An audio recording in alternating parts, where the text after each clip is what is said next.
আসসালামু আলাইকুম, সাফিয়া ব্লগস থেকে সবাইকে স্বাগতম। সবাই কেমন আছেন? আশা করি সবাই অনেক ভালো আছেন। আমিও আলহামদুলিল্লাহ অনেক ভালো আছি। আপনাদের সাথে শেয়ার করব বেলের শরবত।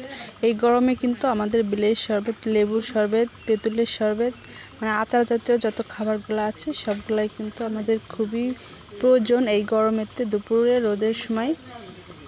তো বেলের শরবতটি তৈরি করার জন্য এখানে আমি একটু বেল নিয়েছি, আর এই বেলগুলো কিন্তু আমার জন্য রাখা হয়েছিল। আর গাছের বেল তো শেষ হয়ে গেছে, গাছ থেকে পেড়ে ফ্রিজে রেখে দিয়েছে।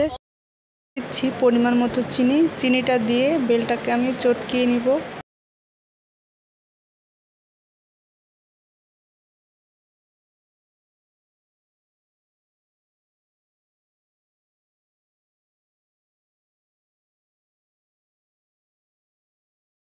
এখন দিয়ে দিব সামান্য একটু পানি।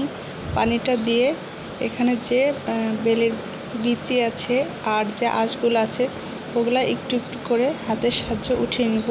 আর ব্লেন্ডারে কিন্তু এই শরবতটা তৈরি করলে এই বিচি তারপরে ছাবা সবগুলো কিন্তু একেবারে মিক্স হয়ে যেত। হাতে তৈরি করা বেলের শরবতটা কিন্তু অনেক মজা আর টেস্টি হয়।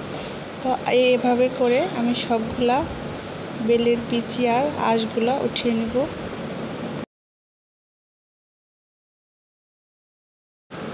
এখন আমি দিয়ে দিচ্ছি পরিমাণ মতো পানি। আপনারা আপনাদের পছন্দ মতো পানিটা দিবেন। কেউ অনেক গাঢ় খায়, আবার কেউ পাতলা খায়। তবে বেলের শরবতটা আমি মনে করি একদম মিডিয়ামভাবে যে গাঢ়টা ওইটা হলে হয়তো অনেকটা ভালো হয়। বেশি পানি হলে তো বেলের শরবত হয় না, হয়তো পানির শরবত হয়ে যায়।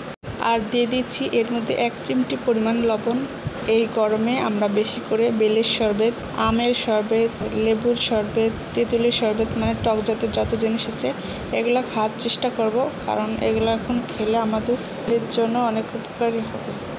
তো তৈরি করা হয়ে গেছে আমার বেলের শরবত। কেমন লেগেছে আপনাদের কাছে আমার বেলের শরবতটি? যদি ভালো লেগে থাকে লাইক করবেন, কমেন্ট করবেন আর সাবস্ক্রাইব করে আমার পাশে থাকবেন। সবাই ভালো থাকবেন, সুস্থ থাকবেন। আল্লাহ হাফেজ।